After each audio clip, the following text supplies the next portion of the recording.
to make our hot chocolate, our hot cocoa here. So in my pan, I've put in just a little bit of that milk, right? So a few tablespoons of that milk, 1 or 2. We're going to drop in our sugar. We're going to put in 3 tablespoons of sugar.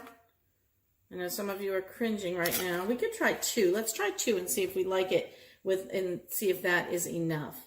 And then what we're going to be doing is we're going to be adding in as well our cocoa.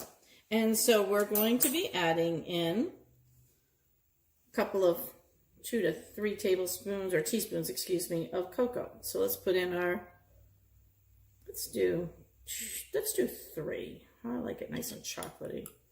We'll do 3. And then we're going to be adding in of sea salt.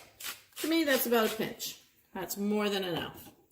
Now we're going to stir this around and just melt this down.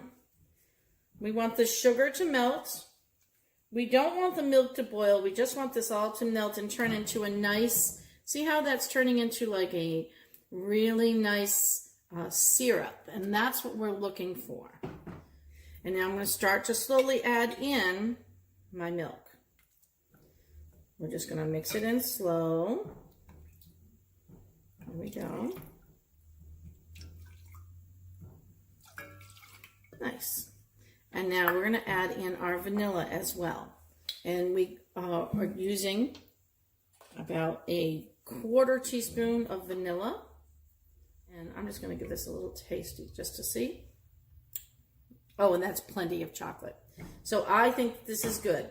And again, plenty of sugar. If you're somebody who likes it saltier, add more salt. If you're somebody who likes it sweeter, add more sugar. You know what I always say about cooking? That's the joy of it. You can do anything you want. And everything is fun and everything is an experiment. So don't be afraid. Don't be afraid that you're going to mess anything up. Because guess what? It's cocoa. You know, how can you mess it up? Even if it isn't wonderful and it's just okay, people will still think it's great once you throw the marshmallows in it or the whipped cream. So I'm going to go ahead and let this cook until I have a nice white froth on the top. That's going to tell me it's hot enough. And then I'll pour it in my cup and I'll take a photo and show you how that looks. Thanks for watching For the Love of Food.